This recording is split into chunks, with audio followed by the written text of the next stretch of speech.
Hebrews, Hebrews, Hebrews. This is Prophets of Awakening.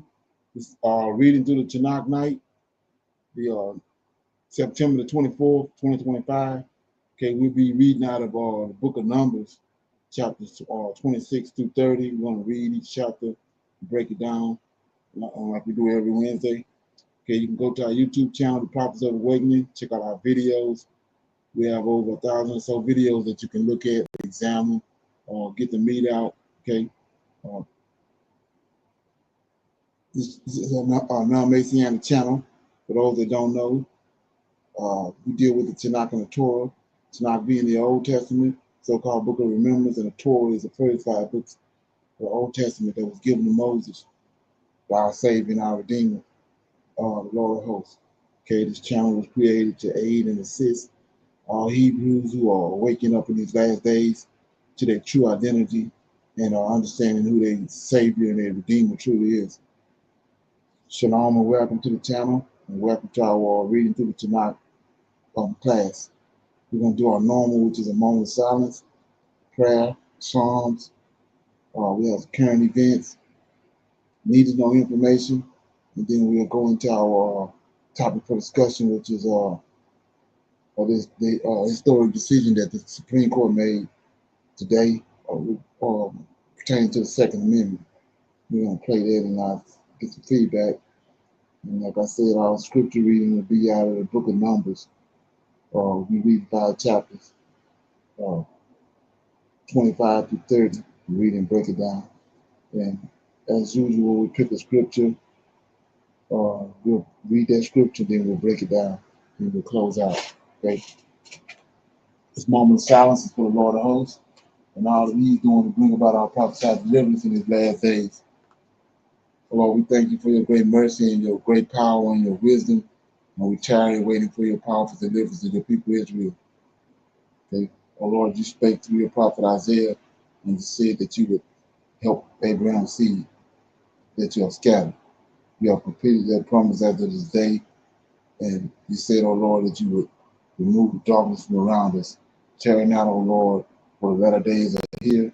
And we are waiting and watching for you. Peace be unto you. Okay. You read the Psalm.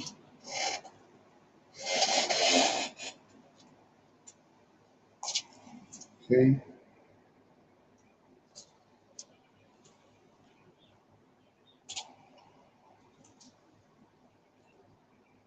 I'll read Psalm 8.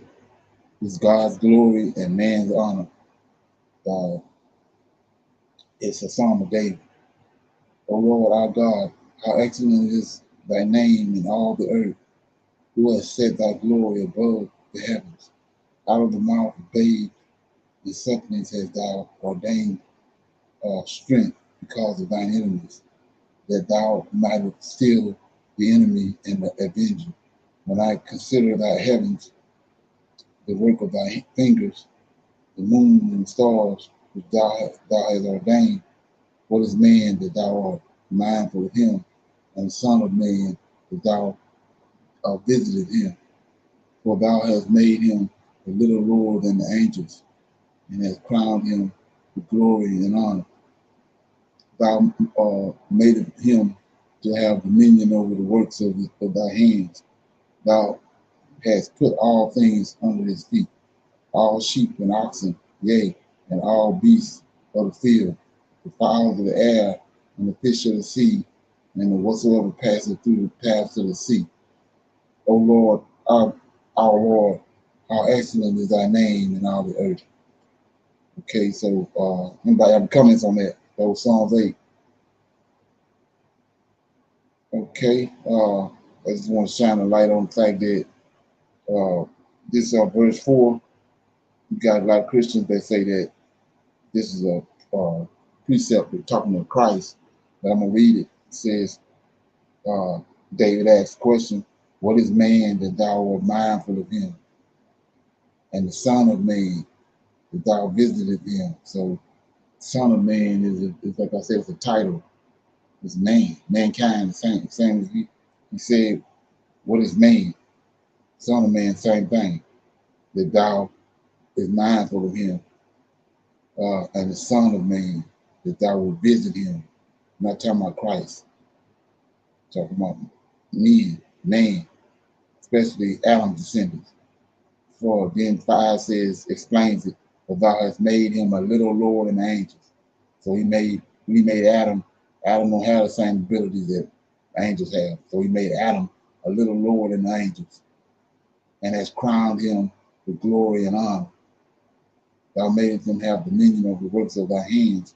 Thou hast put all things on his feet. So this is the point I want to shine light on, verse 5. It says, for thou hast made him a little lower than the angels. So this mankind, right? And has crowned him with glory and honor. So this is where so many people get discombobulated that this man, we have a glory. So you don't think the angels got a glory, especially the Lord of hosts? So when you're dealing with the glory, that glory, you got to realize what glory you're dealing with. Is it the Lord of hosts glory, or is it Yahweh glory? So if we got a glory, he definitely got a glory. But everybody assumes it's Yahweh. David got a glory. Okay? So let that point made. Okay? So with that being said, okay, we're going to our current events. Massive threat was just uncovered today in New York City. However, according to U.S. officials, they say this may be the tip of the iceberg. I want to show you something, because this right here is exactly what many people have been worried about and concerned with, is that we could potentially have sleeper cells here in the United States that are just waiting to attack us. But look at this. Secret Service revealing they dismantled a massive telecom network capable of crippling cell towers and jamming 911 calls. It was happening just 35 miles away from New York City, and where the UN General Assembly is underway at this hour. Here to tell us more. Okay, so this was something that was just 35 miles away from New York City. However, according to reports, this is something that would easily have crippled New York City, and it would have crippled the entire region. Look at this right here, though. Okay, it says Secret Service dismantles telecommunications threat near UN General Assembly in New York. Secret Service says devices were found 35 miles off the United Nations General Assembly meeting in New York City. I want to show you something, though. Look at this right here. It says right here, this network had the potential to disable cell phone towers and essentially shut down the cellular network in New York City. But it goes on and it gets worse than this. Look at this right here. It says the Secret Service said it found more than 300 co-located SIM servers in 100,000 SIM cards across multiple sites. It says in addition to carrying out anonymous telephonic threats, these devices could be used to conduct a wide range of telecommunications attacks. This includes disabling cell phone towers, enabling denial of service attacks, and facilitating anonymous encrypted communications between potential threat actors and criminal enterprises. Yeah, it's serious. It says while forensic examination of these devices is ongoing, early analysis indicates cellular communication between nation state threat actors and individuals that are known to federal law enforcement agencies. But I want to play one thing for you. Listen to this as well, because again, the threats against the United States are real. We have a lot of people that are not friends with the United States. Okay? Iran, Russia, China. I can go on and on, but those are just three of the big ones.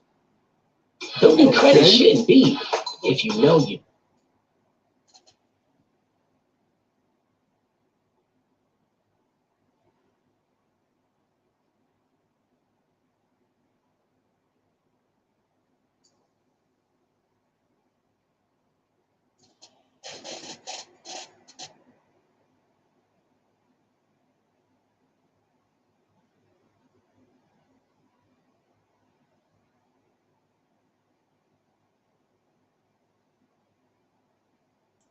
this morning, Brian, related to not only the president's safety, but the 150 different country representatives that are here in New York City for the UN.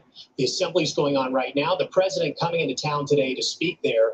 And what the Secret Service found in a normal sweep in advance of this involved bringing in the NYPD, and they found 100,000 servers that they, or I'm sorry, 100,000 SIM cards that are essentially the ability to mimic cell phones in one area. And imagine if you had the ability to send out 30 million text messages to overwhelm our telecommunications system, it would bring not just the city to its knees, it would really bring a big section of the country to its knees. So, now, what is interesting about this, and when I say interesting, I'm not talking about, oh, this is great, this is good news. No, this is terrifying. Because think about this for a second. What if there was an attack and everybody's trying to call on their cell phones, picking up their cell phone, trying to call 911 to let the police know, hey, this is where the attack's happening, but yet you can't get through because the 911 call center is just overloaded with 10,000 people, 10,000 fake calls going in every single second. Nobody would get through.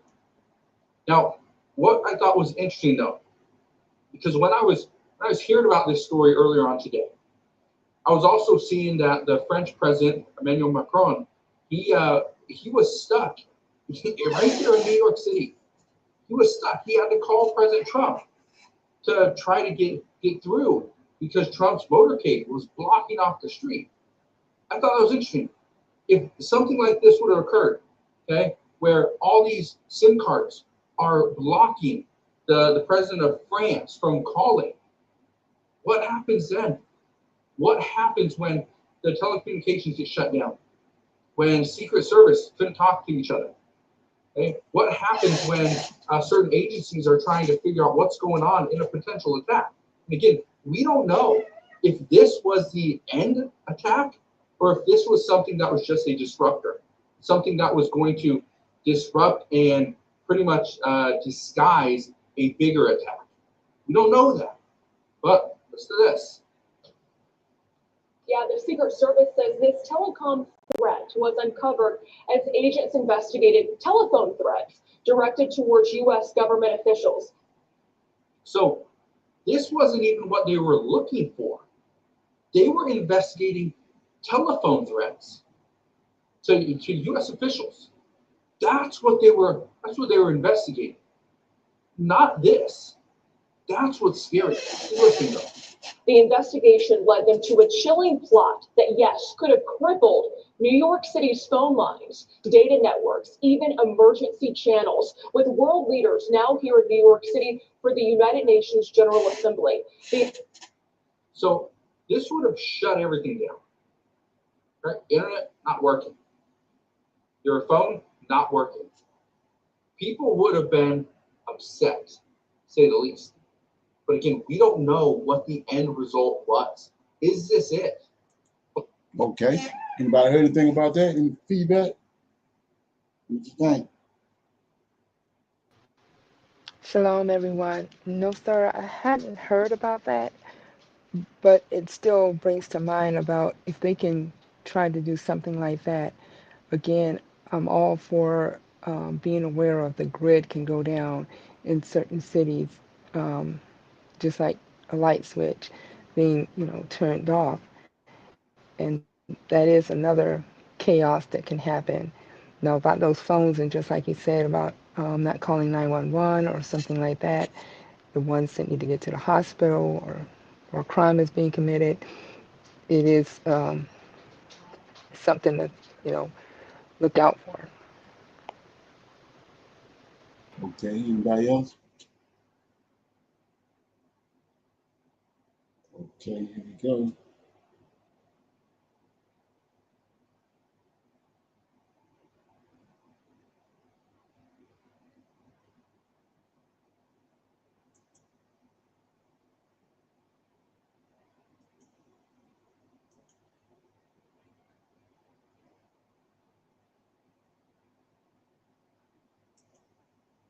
In a step that could shake the global balance of power.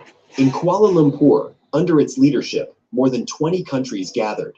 This is not an ordinary meeting or a formality for protocol. It is about a bloc that unites Southeast Asia, the Gulf states, and China itself into a single powerful orbit. Together, they represent more than $25 trillion of economic strength and over 2 billion people. For decades, it was BRICS that was considered the main challenge to Western dominance. But what is emerging now goes even further.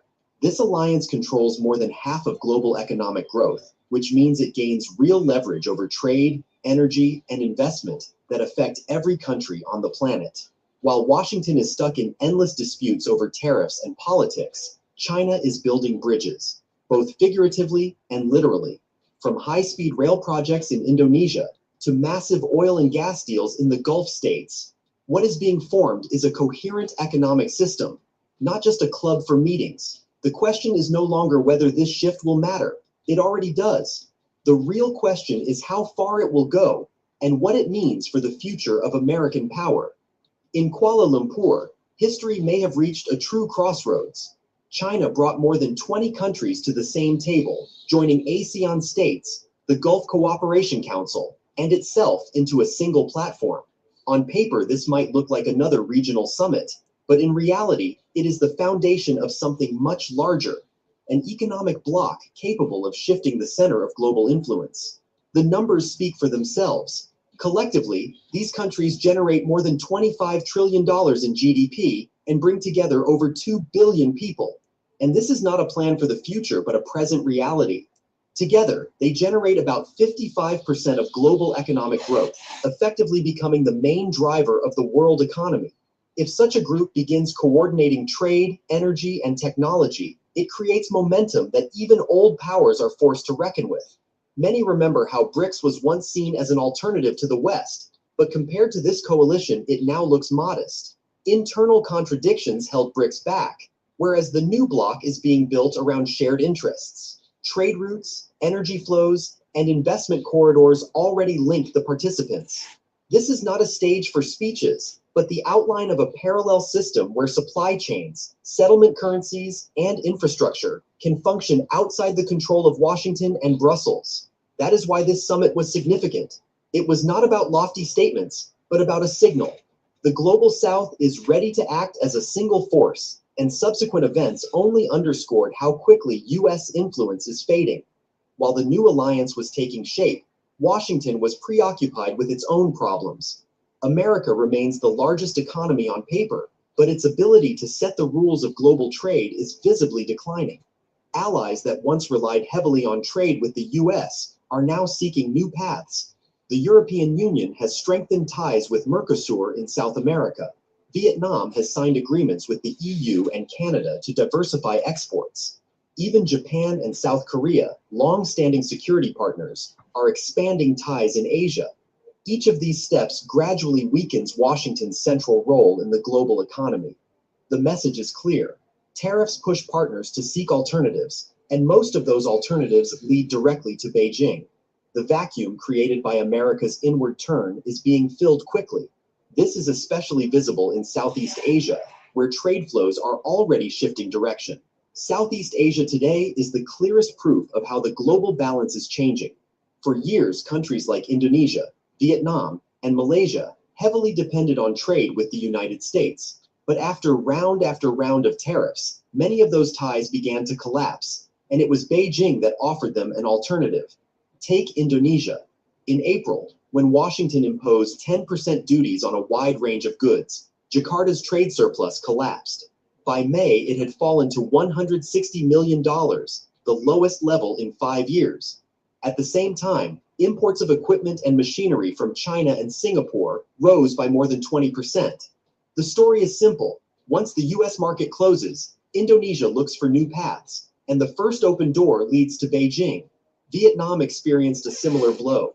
When Trump doubled tariffs on steel and aluminum to 50%, exports of steel from Vietnam to the United States fell by 27% at the beginning of 2025.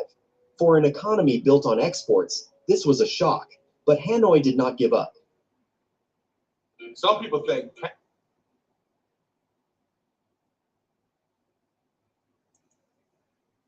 ties with China and regional partners. The numbers confirm the trend. ASEAN trade with China in 2024 reached $982 billion, nearly 20% of ASEAN's total trade.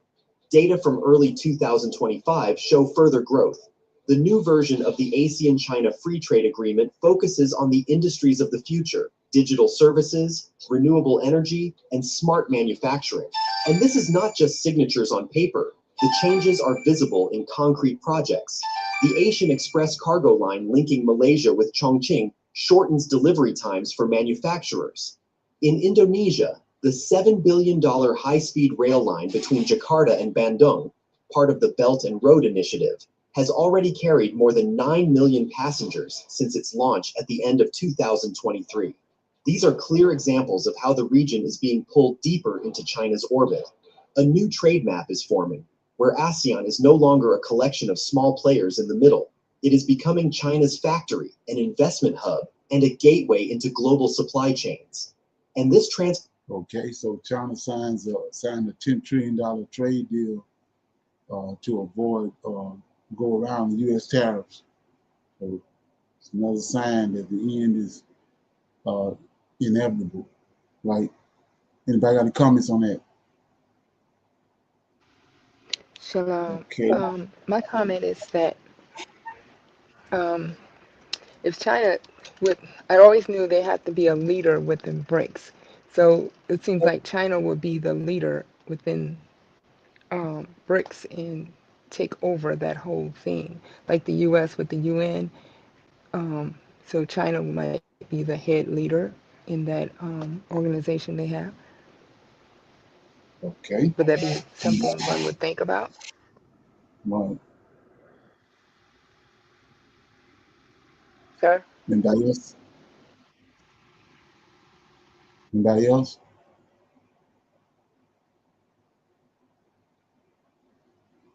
Okay. Everybody good? Yes. Okay. Got some need to know information. Okay.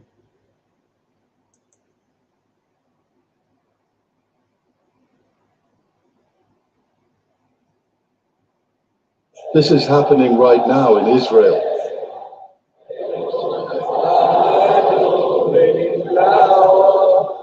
Why are there so many people at this moment in Jerusalem? They waited a long time for this moment, and finally it has arrived. But the major TV networks are not broadcasting it, so stay with me until the end of the video, and I will explain exactly what is happening at this moment in the Holy City.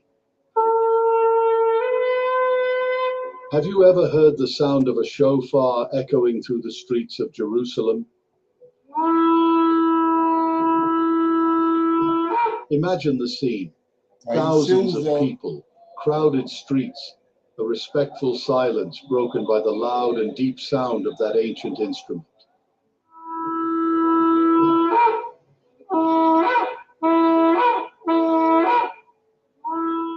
This sound is not just music, it is a call that crosses centuries, from the days of Moses to today. And now, at this very moment, it is being played again in Israel because we are entering an absolutely extraordinary time, the Jewish New Year, the year 5786. Can you imagine the spiritual weight of this moment? We are not just talking about an ordinary celebration. What is happening now in Israel is the celebration of Rosh Hashanah, also known in the Bible as the Feast of Trumpets. And here is something that will give you chills. The Bible in Leviticus chapter 23, verse 24 says, "In the 7th month, on the first day of the month, you shall have a rest, a memorial with the sound of trumpets, a holy convocation." This verse shows that the blowing of the shofar is not a modern invention. It is a commandment from God Himself. Now think with me. Why did God choose the sound of the shofar, such a simple instrument made from ram's horn, to mark something so grand? Because its sound is different from any other. It is not tuned, not gentle. It is a sound that touches the heart, prompts reflection, even awakens the most distracted. It's as if God is saying, "Wake up, look inside yourself, Reflect on your life. This is the true meaning of the Feast of Trumpets. And do you know what is more impressive? 10 days after Rosh Hashanah comes Yom Kippur, the Day of Atonement. This is the holiest day for the people of Israel, and it has been that way for a long time. Since the days of Moses, a single man, the high priest, would enter the Holy of Holies to intercede for the sins of the entire nation. One single day, one man, carrying the spiritual burden of millions of people before God's throne. Can you imagine the tension, the silence, the anticipation? The entire people would wait outside, depending on whether that sacrifice was accepted. But here is something that will blow your mind. For us who believe in Yeshua, the Messiah, we know that this sacrifice no longer needs to be repeated year after year. Hebrews chapter 9, verse 12 explains that Jesus entered once for all into the Holy of Holies, not with the blood of goats and calves, but with his own blood, having obtained eternal redemption. This is extraordinary.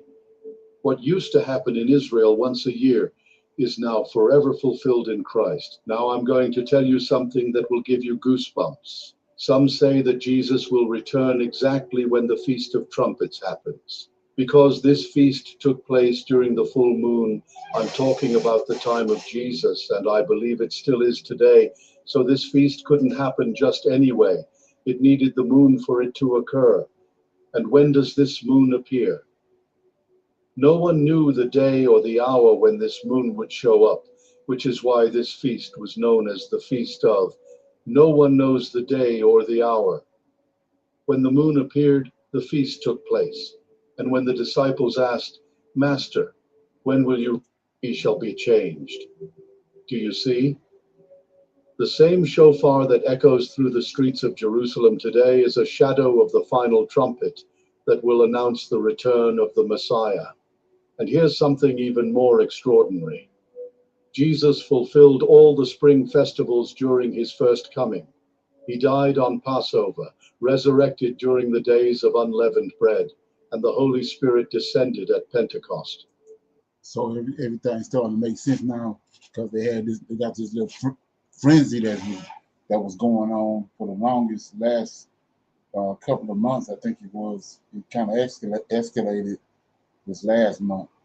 I told you about all the things they're doing in the skies over Jerusalem.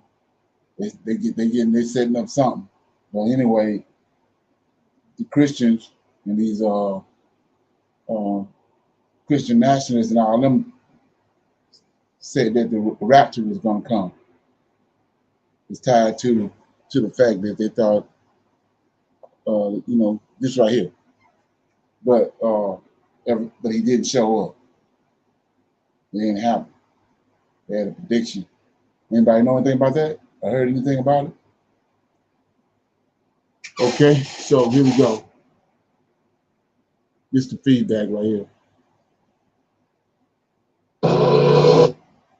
Style.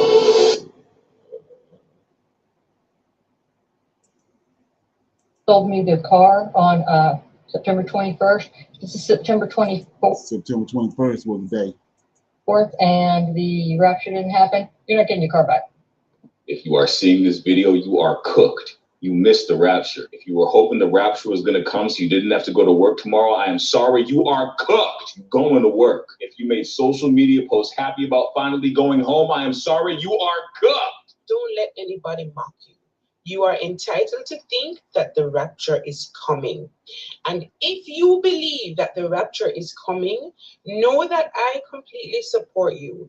I'm going to ask you to send me a DM so I can give you my account information, because you can't take it with you. So you may as well just send it to someone who is kind and caring and supportive. I am absolutely able to take care of all the resources that you're going to leave behind. I look forward to hearing from you. Safe travels on your journey, and thank you. Hi guys, welcome back to everything people say out there. Whenever the rapture happens, whether it is next week, next month, next year, can you please just arrange things where I can be home with my family when it happens? About 4 hours later, I was fired. That woman believes that God got her fired from her job so that she could spend the rapture with her family. She mentioned later, like, oh, I just got some extra PTO days and stuff, but then they decided to be upset about something I've been doing for 6 months but didn't get upset about until now. So they found out that you were doing something wrong, and they fired you for it. It's not divine inter. So, like I said before, now we see how nutty these people really are. They're nut buckets. It's really coming out now because they getting exposed. They all this a lot of the stuff they had us even believing is they're being exposed. They're looking like idiots. Okay. Anybody hear anything about this? Shalom, everyone. Yes, I heard about it. People were just saying what they were giving away, what they're going to do, and all of that, and that on the 23rd it was supposed to happen, and then they coming back now on TikTok saying, you know, they look like a fool saying that because it's not going to happen, or it didn't happen. Shalom. Okay. Yeah. So yeah, you're gonna see a lot of that. Like I said, what they're doing over there in Israel, they using this harps and Project Bluebeam and making all this stuff going on in Israel, but it's lies. It's gonna fall to the ground because it's not part of the Most High plan. They time and came and played out. Okay. So with that being said, I'm gonna open it up for the Q&A. Anybody have any questions, comments, any dialogue, testimonies? Now is the time. Anybody got anything? Shalom. My question is, who came up with the word rapture? Who came up with that? What it's gonna be? I mean, it's not in the Uh, Bible. Well, it's not in the Old Testament. okay, I know his name, but I can't recall it. But it's some back in the I think the 1800s. Some theologian Oh, ran to that, saying that it was the rapture. Yeah, like a lot of other things, or even like I said, baptism. Okay, yes, but yeah, sir. Yeah. So by this gentleman, whoever it was in the 1800s, creating this um, thought, or saying about the rapture, then so the Christians picked it up and went with it because that's exactly, what they're saying when the rapture um, comes. So exactly, that's something that's not biblical at all, huh? exactly. JC ain't biblical. It did, that's my point. It's the same thing with him. They concocted it. Like I said, they just said it, wrote it, and put it into law, and then people went for it. And they got a starting point. And pretty much all this stuff, even the tithes, money they're getting from people all over the world in the churches, that they concocted that. Because that ain't what the Lord also require from people. You require the animals, and the fruit and vegetables and all that. And it was to bring to the temple for the Levites, the suffering servant, the Most High servant that he took from among the Israelites, the tribe of Levi. So they got that all just twisted all up. So it's pretty much, like I said, baptism. The Pharaohs is the one being baptized. They didn't want to worship the Nile River. We don't see nobody in the Old Testament being baptized.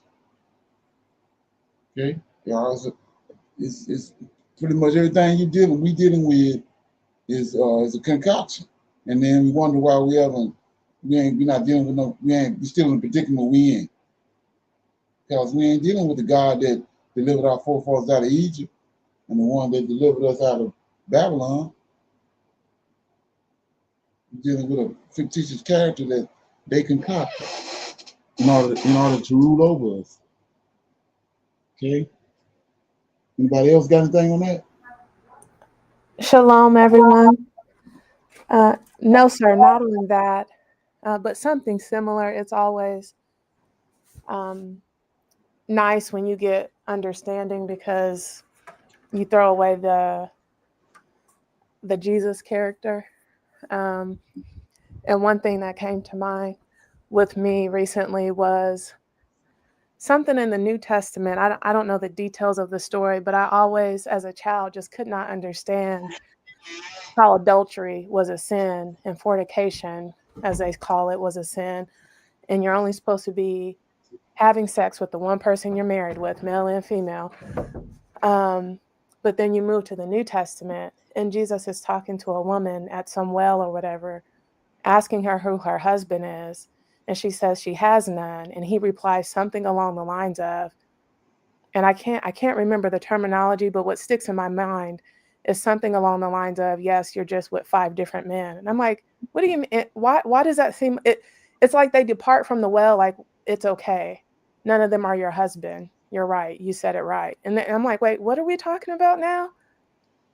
I was always baffled about how this character in the New Testament could be the same character in the Old Testament. And it's relieving to know that it's not. And it was, unfortunately, I was brainwashed by other people that were brainwashed. That's just how I see it. But it's very relieving to know, okay, this not only is this character not the same character in the Old Testament, this character is fake. This character is not a God. And it's definitely, if it is, it's not the God of Israel. Because for so long I had conflictions about how these 2 testaments, even though there's only one God over Israel, but how they related to the same being. And it's just really a relief. For years I knew about Jesus mimicking his whole story, mimicking at the very least Horus.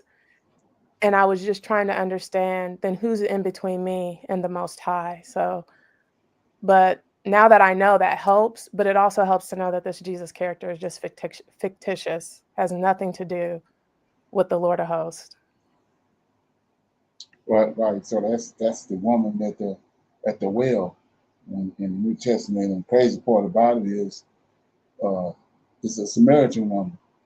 They in Samaria, and like I was saying, on several different occasions, I even got a couple of videos on it. The question is, who was Samaria? Those are the people. They weren't Israelites. That King Sennacherib brought there. He took the 10 tribes out, right? And the land wasn't no war. They surrendered. He took them out to Assyria. So you had everything in place. The vineyards, the wells, all that was in place. He brought 10 other nations and placed them in the 10 lots that was vacated by the Israelites, where he took out. Those are the Samaritans. Those are not Israelites. So when he talked to this woman, she's not even an Israelite woman. That's the crazy part about the whole thing. The joke. Mm-hmm. Yeah. And also the whole, Brother Leonard, as a child growing up, I've said this before, I've always been logical. I didn't understand also about the lady who, what was it? Did she actually commit adultery? And people wanted to stone her. And again, we're not talking about Israelites, but still they wanted to stone her. And if you're supposed to be the Son of God and also the God and the Holy Spirit, all this other stuff, why did you? I didn't understand why we went from you must stone somebody, specifically a female who steps out on her husband, and now it's okay. Right. I just thought, I was so conflicted as a child growing up with stuff that did not make sense. Right. Yeah, so like I was saying, it's written in red, and you got to go back and look at why it's written in red. It's written in red because they got it from the Egyptians. What they wanted the masses to do, the laws they wanted the masses to go by, when they wrote the Egyptian Book of the Dead, they put it in red. So the reason why it's in red is like we said, that's not the law. The law is that if a woman is being caught in adultery, the man she with and her was taken outside the city and stoned to death. But because they didn't want that. They wanted you to do what they want you to do. They got JC saying that he who cast the first stone that have no sin cast the first stone. But that's not what the law say. So like I said before, go back and look at all the things we didn't read. That's what they got us doing. And they contrary to what the Tanak and the Torah say. Like I said, they just wrote it. And another thing, so this came to me as you guys, you and AJ, and what was the gentleman's name yesterday? Kels?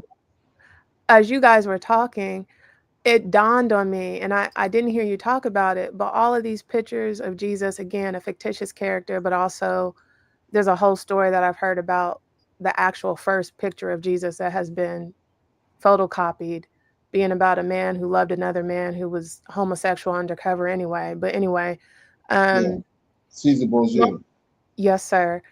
Long story short, it dawned on me, even though he's not an Israelite and he's a fictitious character, I thought, man, you guys did a good job of even making him not follow law, because he don't have none of the fringes and tassels on. Like, he's just only in this white robe consistently. Yeah. But it's nothing about this Jesus character aligns, and it's so relieving when the truth is brought out about who he is. And secondly, for me, more recently, as in when I started being a part of the classes and watching the videos initially, is understanding who the God of Israel is. Because again, I was stuck between a rock and a hard place.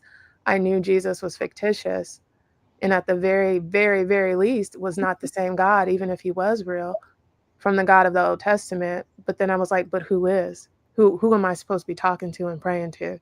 Who is my worship and praise going to? Mm-hmm. Right. So you start talking about I got a 12-part series on non-Messianic conversations with 12 different videos. One of them is talking about what you just mentioned, that people don't, they see it, but it's like a lot of things they did with the New Testament, it's subliminal. But so that's a toga that he got on. That's why he don't have no fringes on it. And so what's a toga? Wow. That's what the monks would wear. Go look at the monks. So then you say, what are you talking about? Greeks. Like I said, the Old Testament ends in Malachi, and the New Testament ends in the fourth beast. The third beast taken out, because that's where all the meat is. When you go and do your history on Hellenization, which is the third beast, what the Greeks done, you'll see all that.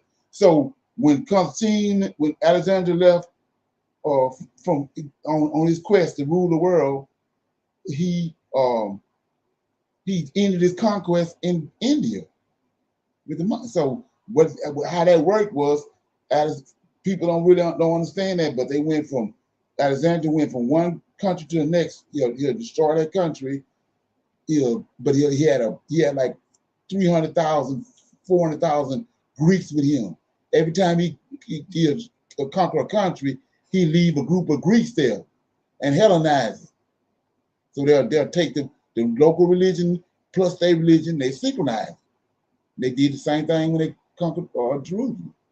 They took the synchronized. That's why you got all these different variations of in the New Testament. You got Buddhism. You got like I said, you got Egyptian, because that's Horus was died and he rose and died. He's the rising, born, dying and rising Savior, predicated off the sun.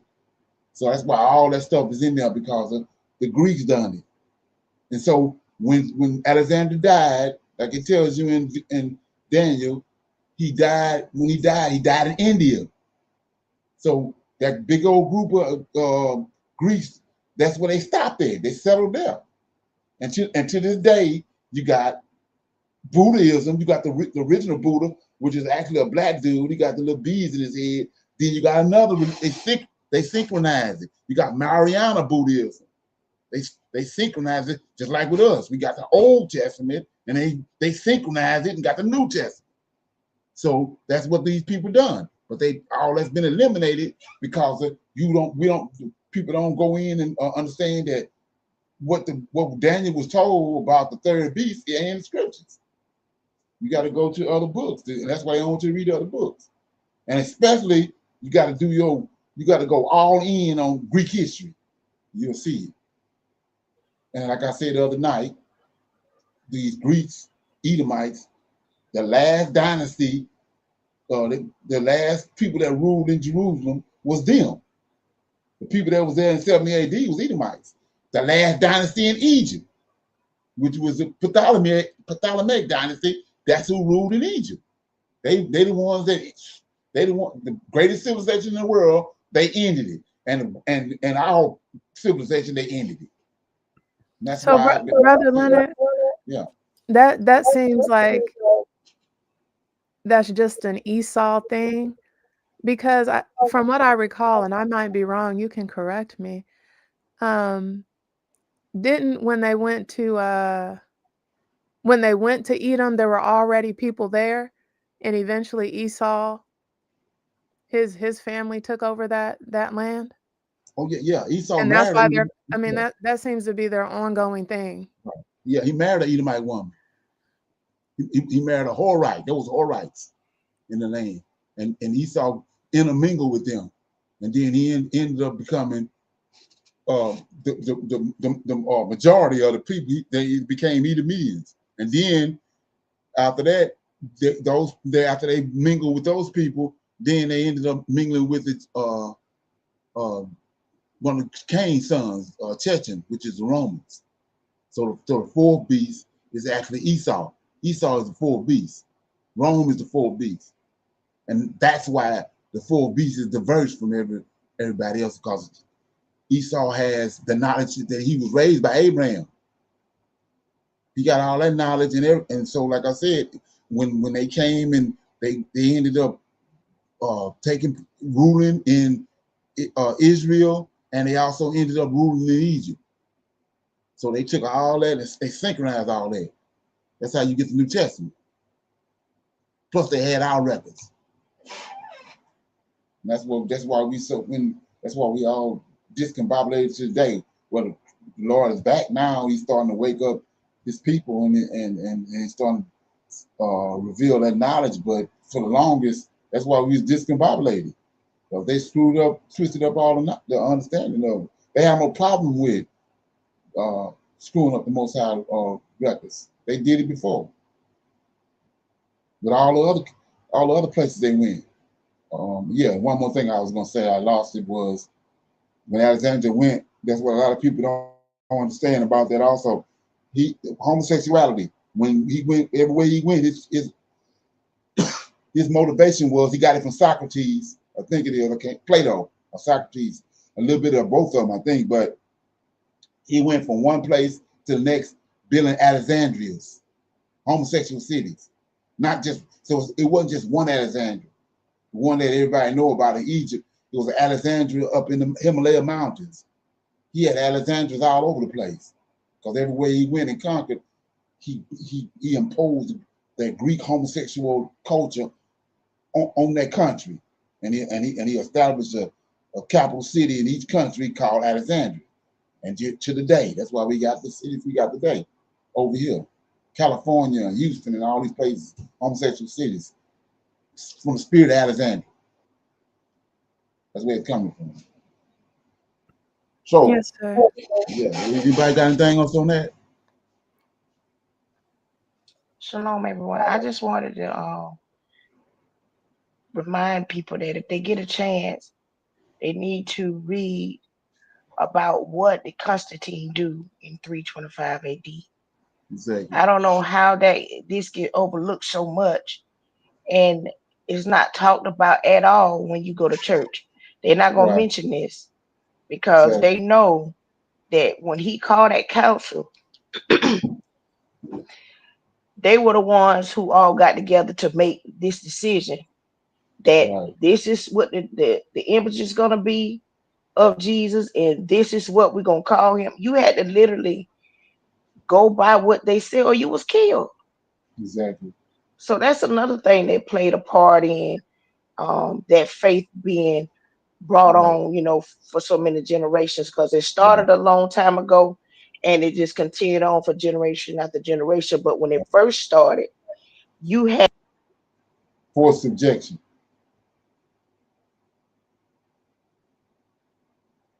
Okay. Yeah. So I think something wrong with the mic. So yeah, it was people were being forced. That was forced. The reason why we doing what we're doing today was when it was introduced, it was forced upon us, and then it caught. And not only that, they killed off the generations of people. Like when they brought us here, in order for us to get to where we at now, the majority of the people brainwashed. They killed off the first ones that got here, the ones that had an understanding from where they came from Negro land. They killed all them off. So now you start out with a whole new generation of people that don't know nothing about where they came from and their history. That, like I said, the fourth beast is the beast system, and so the Antichrist had to come before that to set it up. When we go to First Maccabees, we see that the Antiochus came. He was destroying the law, like you just said. He the one started it. At the end of the third beast, a man of fierce countenance is going to stand up, understanding dark sentences. That's him. That's the Antichrist. He already came. Then when the fourth beast come, the Romans come, he already initiated. Then when Constantine them to come along, they just put the nail in the coffin. But Antioch Epiphanes initiated it, just like the scripture says in the book of Daniel. Okay. Anybody else got anything on that? So yeah, I was saying check out those 12 non-Messianic conversations. It's got a lot of information in there, a lot of meat that a lot of people don't know nothing about. Yes, Yeah. sir. I don't know if different topic. I don't know if anyone heard, but maybe last week sometime, President Trump gathered together 14 West Africans and sent them all back to Ghana. Well, to Ghana. There was a small minority of the 14 that were even from Ghana, because President Trump has basically went to countries and asked them, and he has had people over the countries accept responsibility of taking immigrants that are being deported. Thankfully, there's a West African country that said yes, or otherwise they would just been in El Salvador or some other place. I think there's a small country southeast of South Africa that also said yes. And I'm sure people have heard this before, but it's more than illegal Mexicans being deported. Just like he went to that factory in Georgia that I think there was a clip played before, and took all those Koreans back, and only one left, or one stayed in the Hyundai dealership warehouse. So, this has been talked about for quite a while, and I don't know whoever is listening, but things are really happening, and of course it's under the table. All of these West Africans have lawyers, or not all of them. Some of them do, I'll say that. And unfortunately, lawyers in America can't do anything when you're not a citizen and you're no longer in the United States. Some of these people that were deported were here because they had special circumstances where they were to never be deported, because they came because of horrible and horrific things that could happen if they stayed in a country. However, again, legally, everybody else is doing what's right except Donald Trump. Legally, no one is supposed to do anything because now they're out of the country. Speaking of testimonies and things, I know I've off and on talked about my grandmother on the channel, but it was something to me when she jokingly said, and my grandmother doesn't joke often, she said, "Brittany, we might need to be careful they might send us back to Africa. It was almost like she knew it was getting that bad, but bad in a sense because she doesn't have this ideology that she needs to leave. So that's why she was joking about it. But just who's ever listening, just keep that in mind that people are being deported outside of illegal Mexicans. Right, exactly. Yeah, I'm always playing that video that that's where it's going to end up at. The whole thing is a setup to get to us. That's what it's all about. Okay. Anybody else? Okay, we play this here and then we'll start reading out of the book of Numbers. Okay, here we go. This topic for discussion. And this right here is part of what they're doing right here. Check it out. Okay. They know what's coming, so they're setting it up. Okay. Dropped an 8-1 emergency decision that completely flips the Second Like I said, the Supreme Court a joke. Amendment preservation fight on its head. But here's the kicker. The lone dissenter's reasoning exposes exactly why this is the biggest gun rights victory in decades. The number one thing that will absolutely blow your mind is how this decision just gave states the constitutional power to legally tell the ATF to pound sand. If you want to stay ahead of every Second Amendment development that could save your rights, hit that subscribe button right now, because what I'm about to show you changes everything.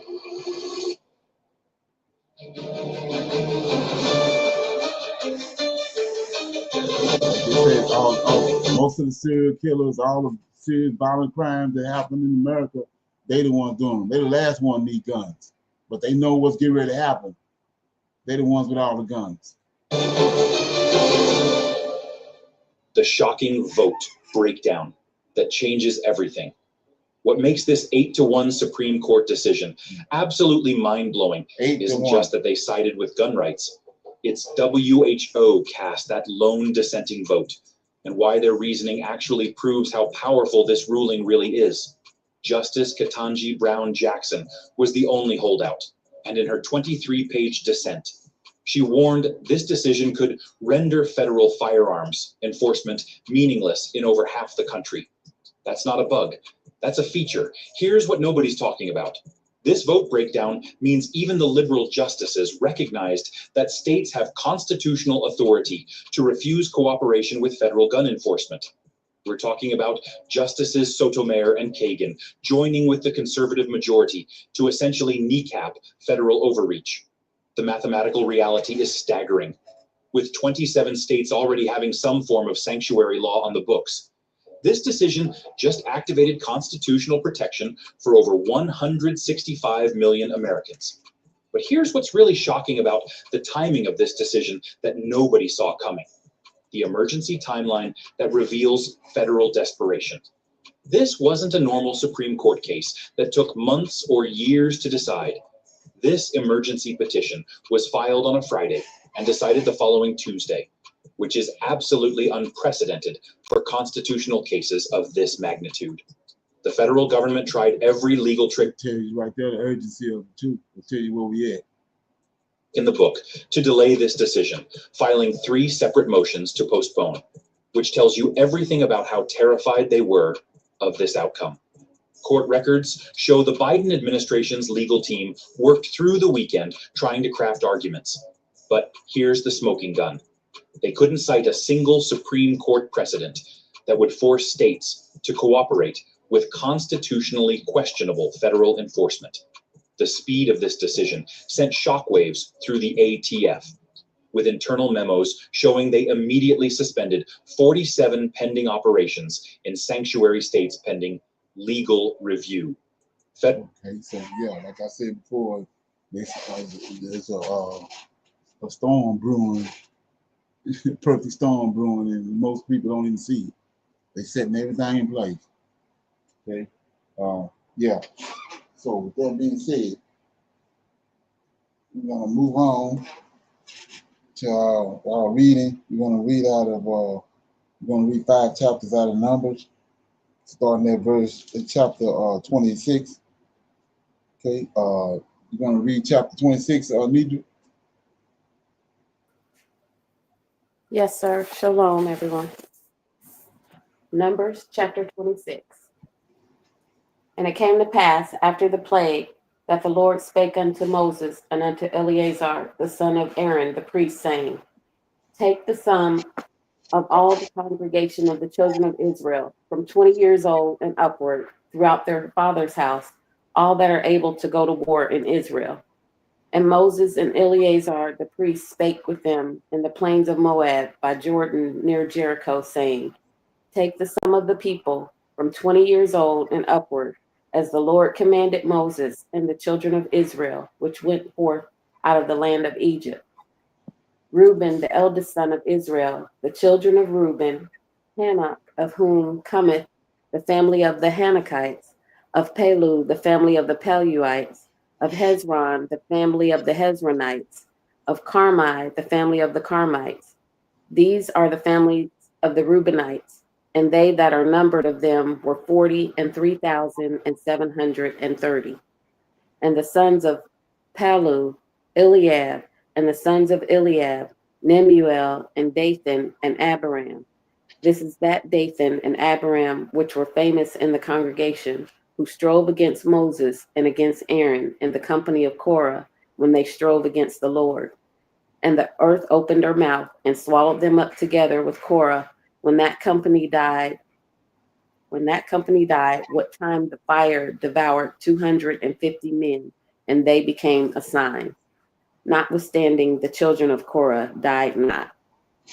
The sons of Simeon, after their families, of Nemuel, the family of the Nemuelites, of Jamin, the family of the Jaminites, of Jachin, the family of the Jachinites, of Zerah, the family of the Zarhites, of Shaul, the family of the Shaulites.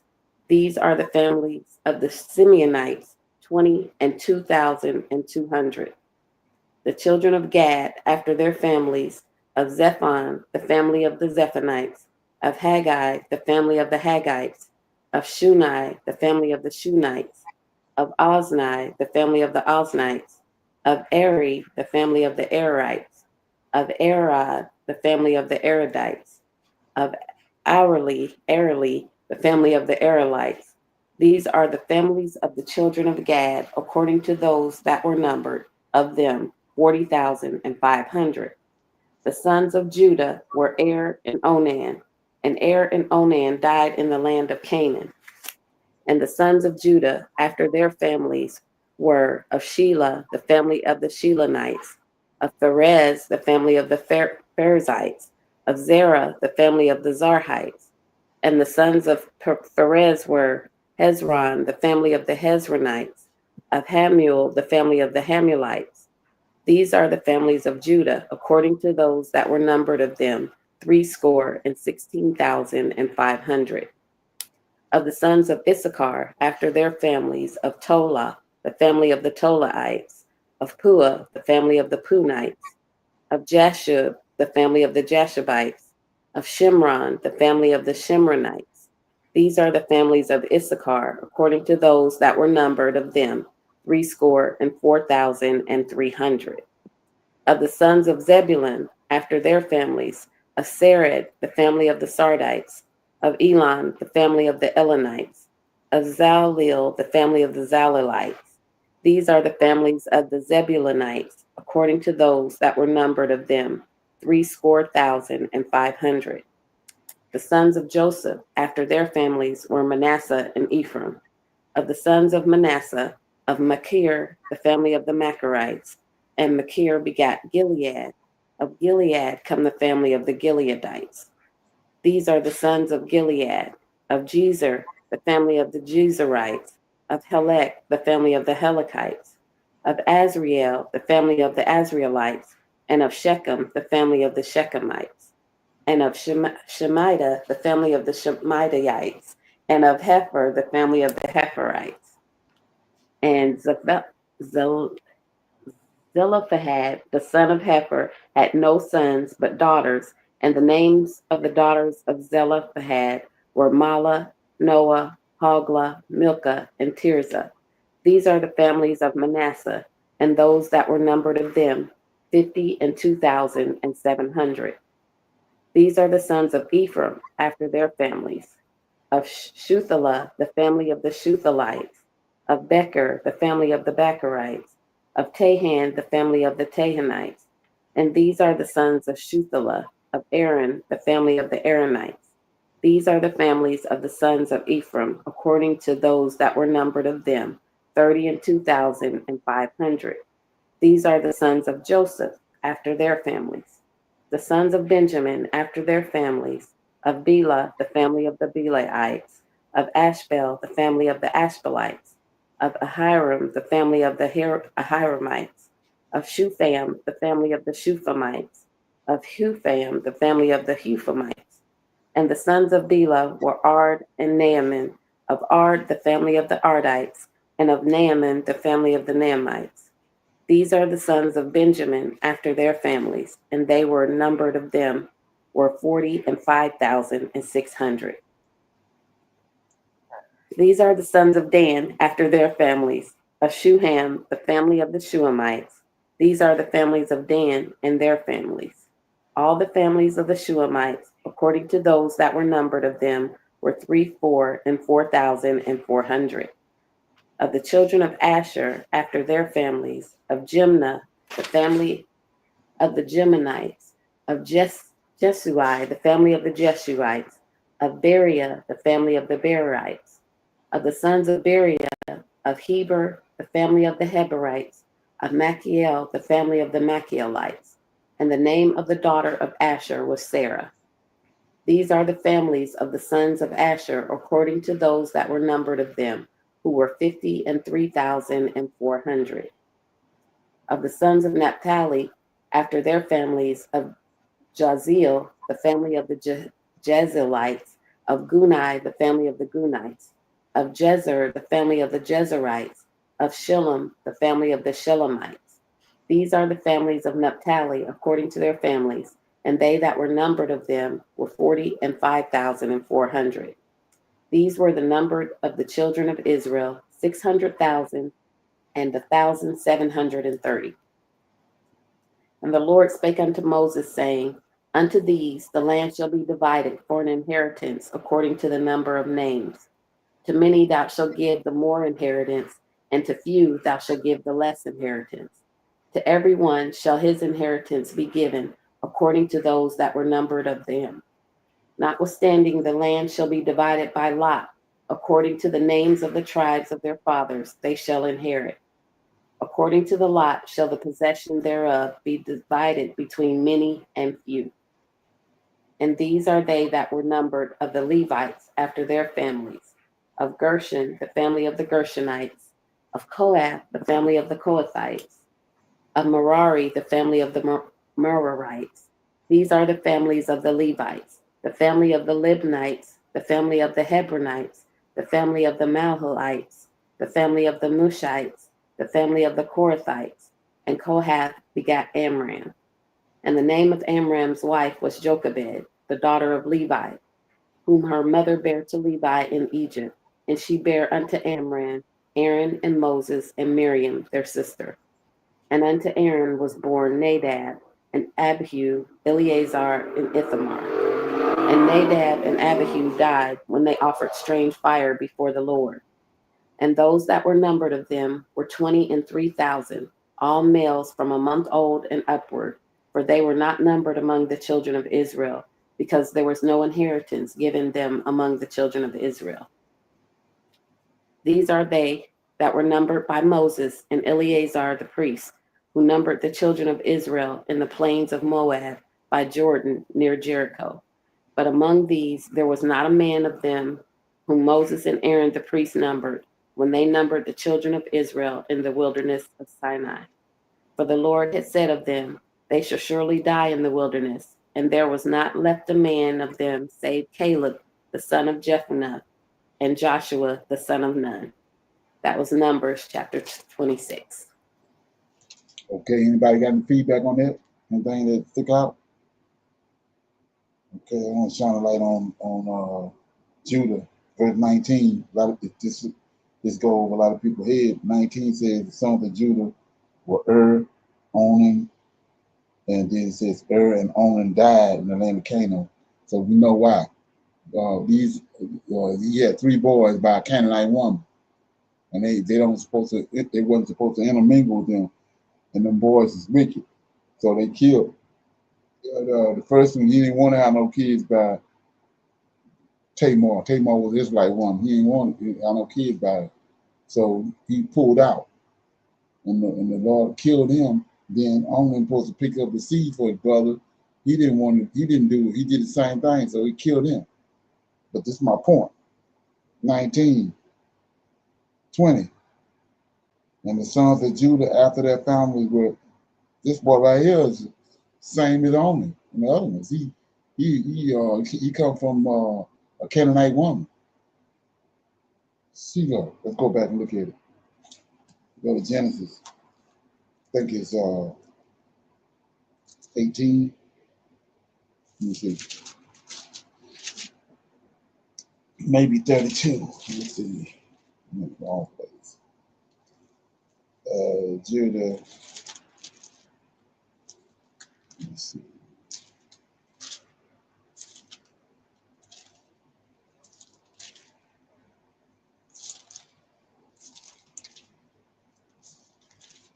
Okay.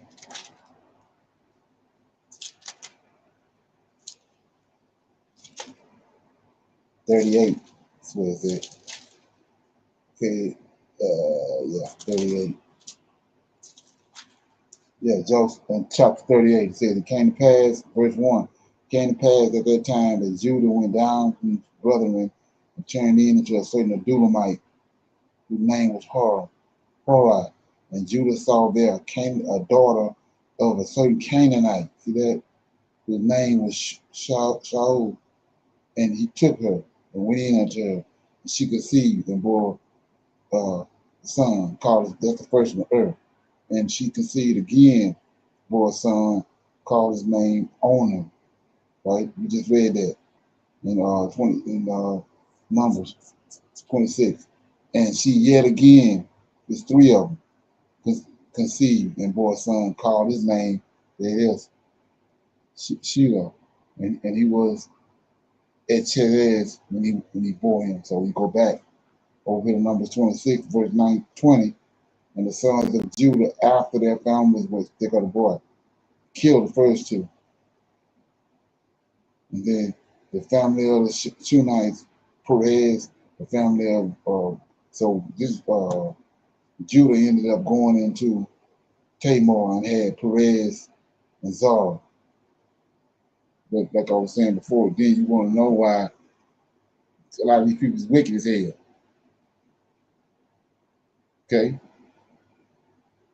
right here, this boy's still alive. He having seeds. But the Most High killed the other 2. Lord host did. Okay. Anyway, then go to chapter 27. You want to read 27, Brittany? Yes, sir. Okay. Numbers 27. Then came the daughters of Zelophehad, the son of Hefer, the son of Gilead, the son of Machir, the son of Manasseh, of the families of Manasseh, the son of Joseph. And these are the names of his daughters: Mahlah, Noah, and Hoglah, and Milcah and Tirzah. And they stood before Moses, and before Eleazar the priest, and before the princes, and all the congregation, by the door of the tabernacle of the congregation, saying, Our father died in the wilderness, and he was not in the company of them that gathered themselves together against the Lord, in the company of Korah, but died in his own sin, and had no sons. Why should the name of our father be done away from among his family, because he hath no son? Give unto us, therefore, a possession among the brethren of our father. And Moses brought their cause before the Lord. And the Lord spake unto Moses, saying, The daughters of Zelophehad speak right. Thou shalt surely give them a possession of an inheritance among their father's brethren, and thou shalt cause the inheritance of their father to pass unto them. And thou shalt speak unto the children of Israel, saying, If a man die and have no son, then ye shall cause his inheritance to pass unto his daughter. And if he have no daughter, then ye shall give his inheritance unto his brethren. And if he have no brethren, then ye shall give his inheritance unto his brethren's, to his father's brethren. And if his father have no brethren, then ye shall give his inheritance unto his kinsman that is next to him of his family, and he shall possess it. And it shall be unto the children of Israel a statute of judgment, as the Lord commanded Moses. And the Lord said unto Moses, Get thee up into this mount Abarim, and see the land which I have given unto the children of Israel. And when thou hast seen it, thou also shalt be gathered unto thy people, as Aaron thy brother was gathered. For he rebelled against my commandment in the desert of Zin, in the strife of the congregation, to sanctify me at the water before their eyes. That is the water of Meribah and Kadesh in the wilderness of Zin. And Moses spake unto the Lord, saying, Let the Lord, the God of the spirits of all flesh, set a man over the congregation, which may go out before them, and which may go in before them, and which may lead them out, and which may bring them in, that the congregation of the Lord be not as sheep which have no shepherd. And the Lord said unto Moses, Take thee Joshua the son of Nun, a man in whom is the Spirit, and lay thine hand upon him, and set him before Eleazar the priest, and before all the congregation, and give him a charge in their sight. And thou shalt put some of thine honor upon him, that all the congregation of the children of Israel may be obedient. And he shall stand before Eleazar the priest. He shall ask counsel for him after the judgment of Urim before the Lord. At his word shall they go out, and at his word shall they come in, both he and all the children of Israel with him, even all the congregation. And Moses did as the Lord commanded him, and he took Joshua and set him before Eleazar the priest, and before all the congregation. And he laid his hands upon him, and gave him a charge as the Lord commanded by the hand of Moses. Shalom, that was Numbers 27. Okay, and feedback. So I had reread this when you pointed it out to me, the laying on hands. Right.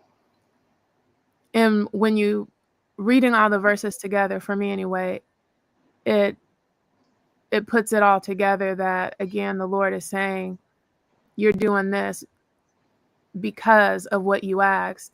And it reminds me of the question I asked you, as Noah is saying, like, please put somebody before them to lead them. And the Lord lets him know in the end of the chapter that you're putting your honor upon him, and I'm giving him some of what you have, if not more. It doesn't say that, but at least some of what you have, so he can be leading them. Also, I noticed in this chapter, I had always known that Moses was not going into the land, and I don't think I've ever really read this chapter. Even after Brother Leonard, you gave me those verses, I was stuck on this end part of the chapter. I did not realize, unless it's not in the Bible outside of the canon, I did not realize that Moses at no point put up a fight. I mean, he was literally following the Lord. He didn't say, please, may I go in? Right. That's a characteristic of Israelite man. And what he possessed power and might, but he's so humble. And we go back to a precept when he said, the Lord of hosts had to step in and defend Moses. He said Moses would marry him. He said Moses is a meek man. He's a meek man.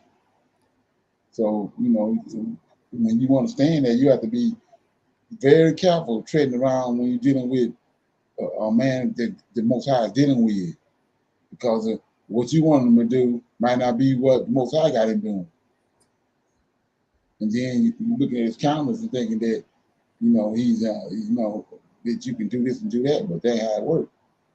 The God of Israel got his back. Yes, and it's even the same with Aaron. I mean, the same thing with Aaron happened, but I didn't even notice it really until I just read this out loud, that they both did. They said, okay, you're right. And they just, after that, they just seemed to keep following him like they were before, but it wasn't it wasn't like a Job situation, like, woe is me, I need to die, I wish I wasn't never born. Right, yeah. The thing to point out about that is, I noticed a lot of people, they don't observe that, they don't understand that part of it. But notice with the wicked men, like with the Pharaoh, they already done wickedness. Now the Lord has showed up. They didn't came in contact with the Lord. They don't turn back. They digging a deeper hole. You see that? I see that so much now.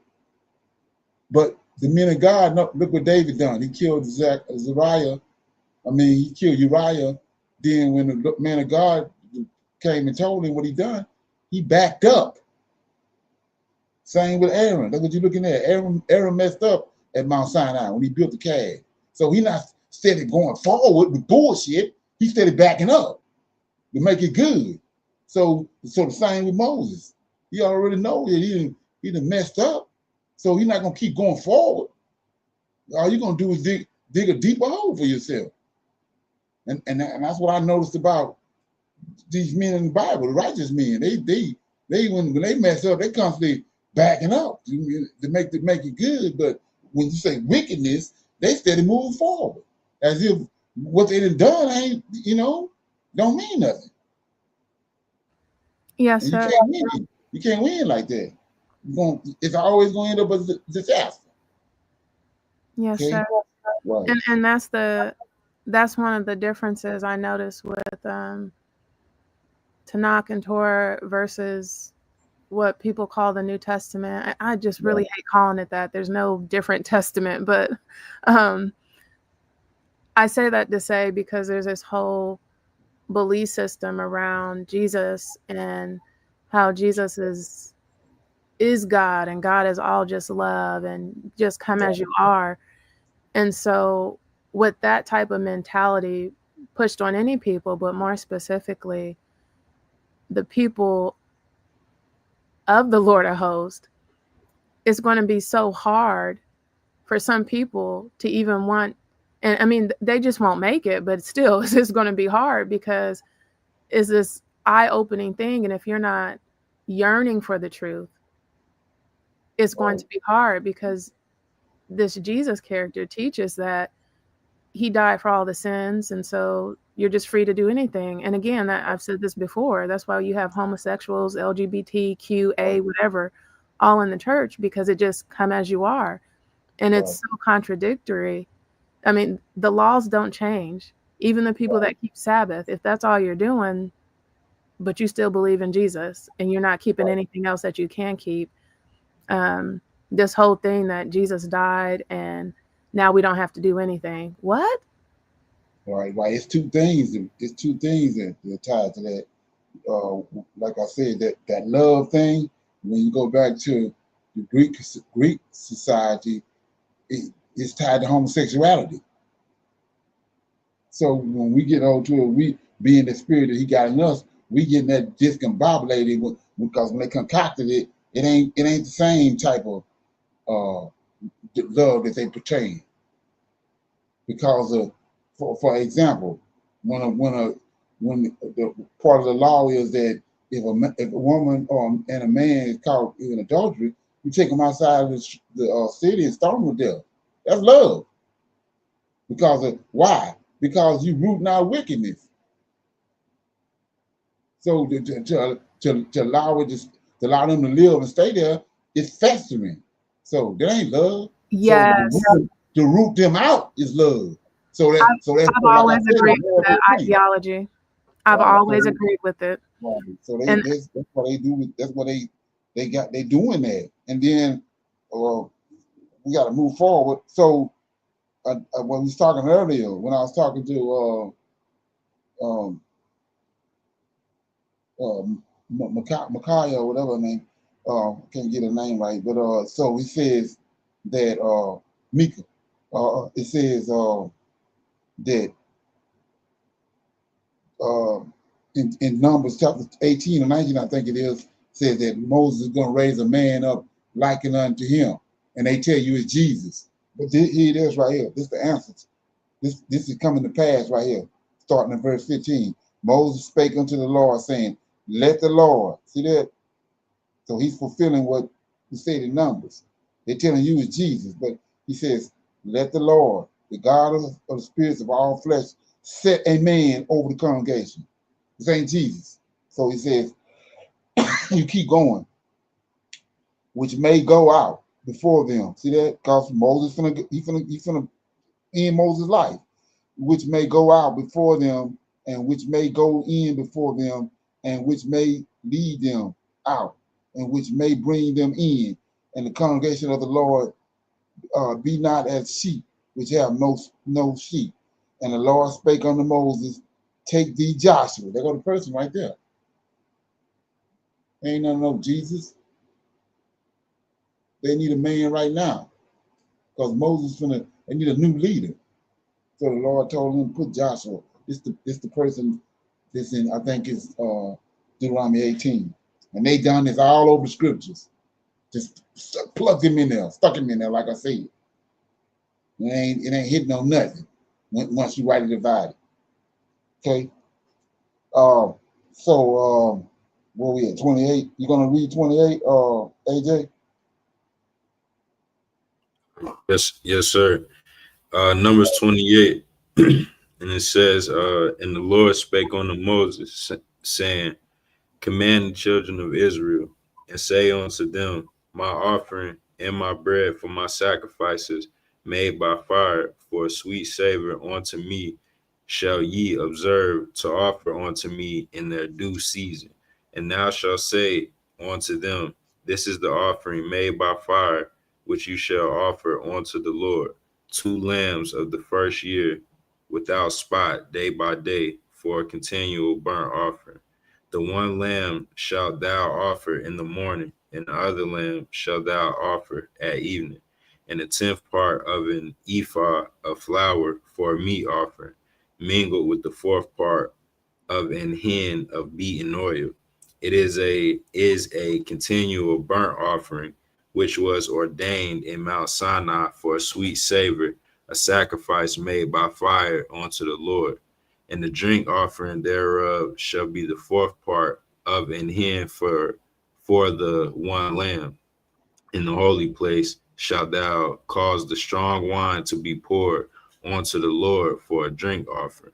And the other lamb shalt thou offer at evening as the meat offering of the morning, and as the drink offering thereof. Thou shalt offer it a sacrifice made by fire of a sweet savor unto the Lord. And on the Sabbath day, 2 lambs of the first year without spot, and 2/10 deals of flour for a meat offering, mingled with oil, and the drink offering thereof. This is the burnt offering of every Sabbath, beside the continual burnt offering and his drink offering. And in the beginnings of your months ye shall offer a burnt offering unto the Lord, 2 young bullocks and 1 ram, 7 lambs of the first year without spot, and 3/10 deals of flour for a meat offering, mingled with oil for 1 bullock, and 2/10 deals of flour for a meat offering, mingled with oil for 1 ram, and a several 10th deal of flour mingled with oil for a meat offering unto 1 lamb, for a burnt offering of a sweet savor, a sacrifice made by fire unto the Lord. And their drink offerings shall be half an hin of wine unto a bullock, and the third part of an hin onto a ram, and the fourth part of an hin onto a lamb. This is the burnt offering of every month throughout the months of the year. And one kid of the goats for a sin offering unto the Lord shall be offered, beside the continual burnt offering and his drink offering. And in the 14th day of the first month is the Passover of the Lord. And in the 15th day of the month is the feast. 7 days shall unleavened bread be eaten. And the first day shall be in holy convocation. You shall do no matter of servile work therein, but you shall offer a sacrifice made by fire for a burnt offering unto the Lord, 2 young bullocks and 1 ram, and 7 lambs of the first year, and they shall be unto you without blemish. And their meat offering shall be of flour mingled with oil. 3/10 deals shall ye offer for a bullock, and 2/10 deals for a ram. A several tenth deal shalt thou offer for every lamb throughout the 7 lambs, and 1 goat for a sin offering to make an atonement for you. You shall offer these beside the burnt offering in the morning, which is for a continual burnt offering. After this manner you shall offer daily throughout the 7 days the meat of the sacrifice made by fire, of a sweet savor unto the Lord. It shall be offered beside the continual burnt offering and his drink offering. And on the 7th day you shall have an holy convocation. You shall do no servile work. Also, in the day of the first fruits, you shall bring a new meat offering unto the Lord. After your weeks be out, you shall have an holy convocation. You shall do no servile work, but you shall offer the burnt offering for a sweet savor unto the Lord. 2 young bullocks, 1 ram, 7 lambs of the first year, and their meat offering of flour mingled with oil, 3/10 deals onto 1 bullock, 2/10 deals onto 1 ram, a several 10th deal onto 1 lamb throughout the 7 lambs, and 1 kid of the goats to make an atonement for you.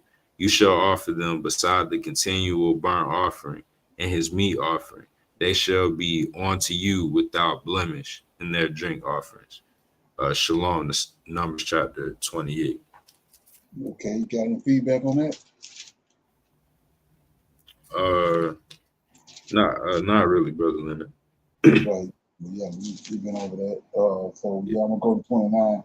It says, and in the 7th month, on the first day of the month, you shall have a holy convocation. You shall do no servile work. It is a day of blowing of trumpets unto you, and you shall offer a burnt offering for a sweet savor unto the Lord.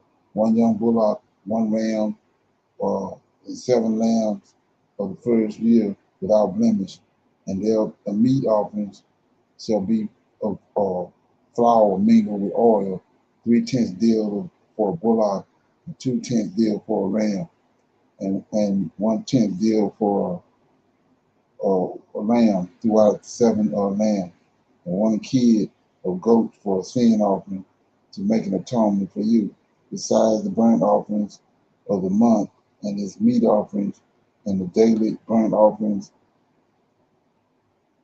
and his meat offerings and their drink offerings according to their manner for a sweet savor, sacrifice made by fire unto the Lord.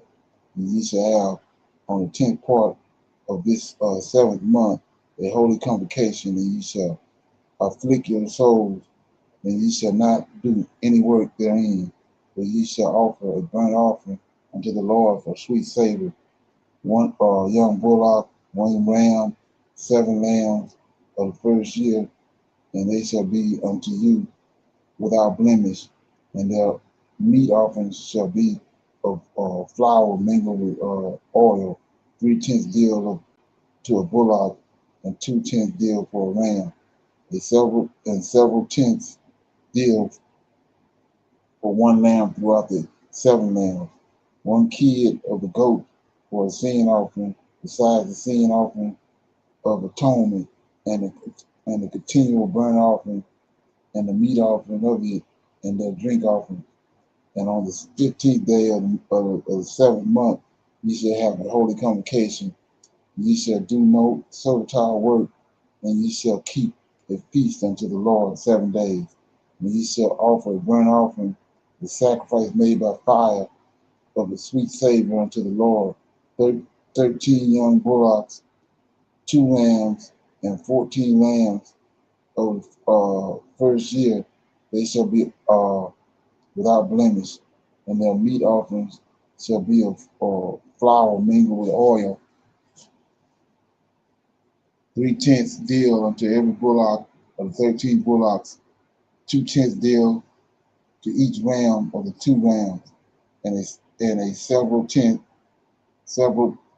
deal to each lamb of the 14 lambs, and 1 kid of the goats for a sin offering, besides the continual burnt offerings, his meat offerings, and his drink offerings. And on the 2nd day ye shall offer 12 bullocks, 2 rams, 14 lambs of the first year without blemish. Verse 18, chapter 29, and their meat offerings and their drink offerings for the bullocks and for the rams and for the lambs shall be according to their number after their manner, and 1 kind of goat and 1 kid of a goat for a sin offering, besides the continual burnt offerings and the meat offerings thereof and their drink offerings. And on the 3rd day, 11 bullocks, 2 rams, 14 lambs of the first year without blemish, and their meat offerings and their drink offerings for the bullocks and the rams and for the lambs shall be according to their number after the manner, and 1 goat for a sin offering, besides the continual burnt offering and this meat offering and his drink offering, and 1/10 day, and on the 4th day, 10 bullocks, 2 rams, 14 lambs of the first year without blemish, their meat offerings and their drink offerings for bullocks and for rams and for lambs shall be according to their number after their manner, and 1 kid of a goat for a sin offering, besides the continual burnt offerings, his meat offerings and his drink offerings. And on the 5th day, 9 bullocks, 12 rams, 14 lambs of the first year without spot, and their meat offerings and their drink offerings for the bullocks, for rams, and for the lambs shall be according to their number after their manner, and 1 day for a sin offering, besides the continual burnt offering and his meat offering and his drink offerings. And on the 6th day, 8 bullocks, 12 rams, and 14 lambs for the first year without blemish, and their meat offerings and their drink offerings for bullocks, for the rams, and for the lambs shall be according to their number after their manner, and 1 goat for a sin offering, besides the continual burnt offering, meat offering, and his drink offering. And on the 7th day, 7 bullocks, 2 rams, and 14 lambs of the first year without blemish, and their meat offering and their drink offerings for the bullocks and for the rams and for the lambs shall be according to their number after their manner, and 1 goat for a sin offering, besides the continual burnt offering, his meat offering, and his drink offering. On the 8th day ye shall have a solemn assembly, and ye shall do no servile work therein, but ye shall offer a burnt offering, a sacrifice made by fire of a sweet savor unto the Lord, 1 bullock, 1 ram, 7 lambs of the first year without blemish, and there are meat offerings and their drink offerings for the bullock and for the ram and for the lambs shall be according to their number after their manner, and 1 goat for a sin offering, besides the continual burnt offering and his meat offering and his drink offering. These things ye shall do unto the Lord in your set feasts, besides your vows and your free will offerings, for your burnt offerings and for your meat offerings and for your drink offerings and for your peace offerings. And Moses told the children of Israel, according to all that the Lord commanded Moses. Okay, yeah. So that was chapter 29. Okay. I'm gonna read chapters 30 and we're gonna pick a scripture, okay? Just say chapter 30, Numbers chapter 30, the law concerning the vows. This verse 1. And Moses spake unto the heads of the tribes concerning the children of Israel, saying, this is the thing which the Lord hath commanded. If a man vow unto the Lord, or swear an oath to bind his soul or with a bond, he shall not break his word. He shall do according to all that proceedeth out of his mouth. So right here, this is where a lot of Negroes got killed at, right here. I'll read it again. If a man vow a vow unto the Lord, or swear an oath to bind his soul with a bond, he shall not break his word. He shall do according to all that proceeded out of his mouth. If a woman also vow a vow unto the Lord, and bind herself by a bond, being in her father's house in her youth, and her father hear her vow, and her bond wherewith she have bound her soul, and her father shall hold his peace at her, then all her vows shall stand, and every bond wherewith she have bound her soul shall stand.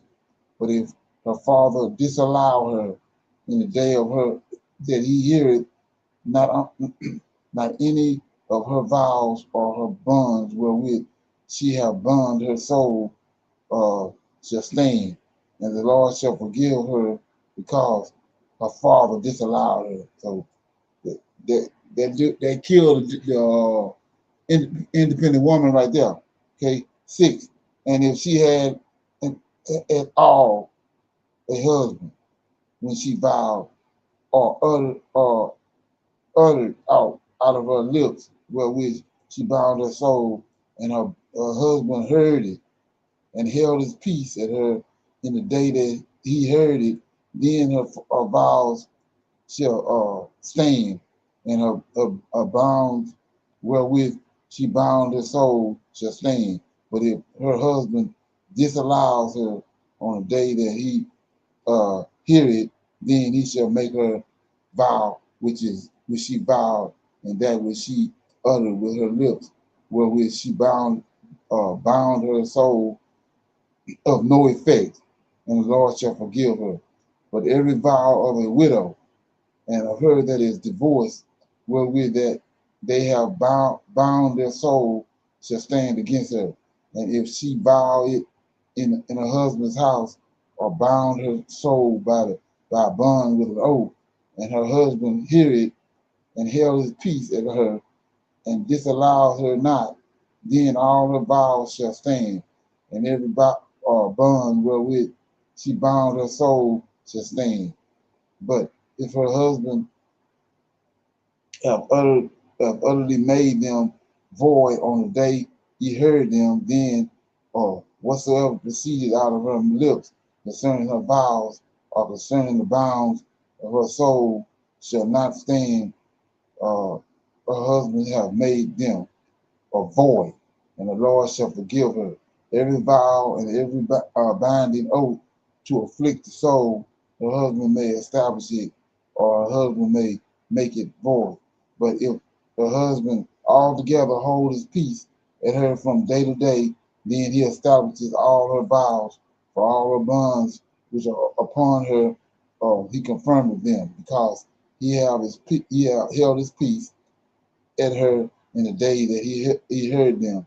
But if he shall anyways make them void after that he have heard them, then shall he bear her iniquity. These are the statutes which the Lord commanded Moses between a man and his wife, and between the father and his daughter, being yet in her youth in her father's house.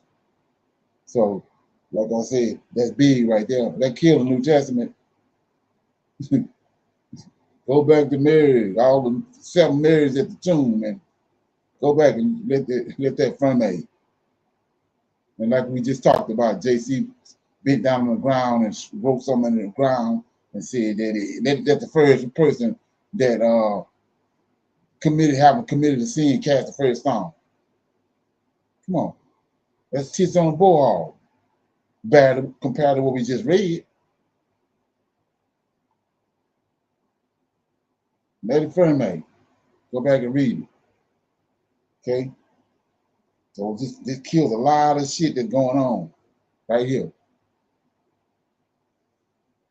Okay. Anybody got any questions, comments? Yeah, I was talking to AJ about something. I want to go back and watch on my mind and let me see where it was at. I think it was in 25, 26. Yeah, let me see. Yeah, here you go. But I was talking about this happens a lot in the scriptures, but we looking over it. For example, with Zerubbabel. Okay, it was curses put on Zerubbabel that no seed was gonna come out of his lineage, out of the father of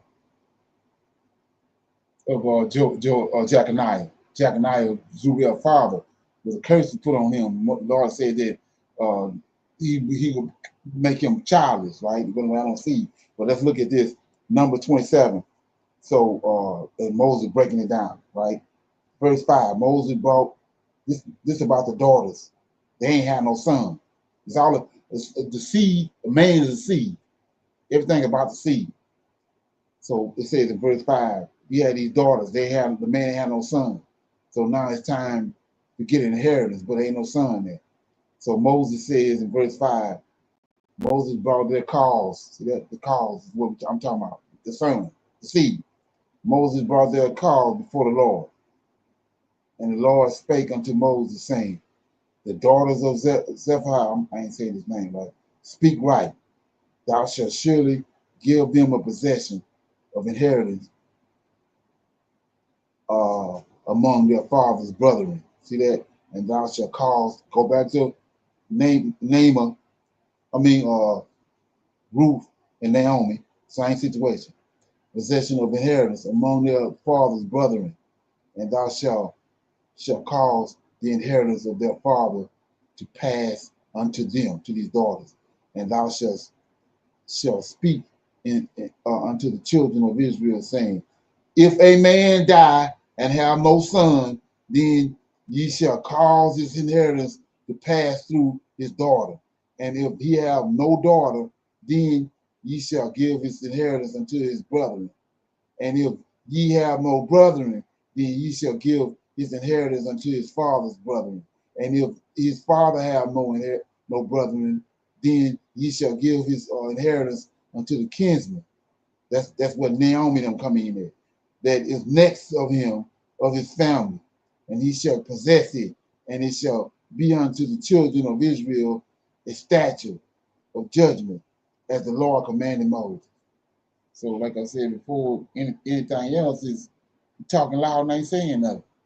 He laid it out right here. So this is what happened. How you got Zerubbabel.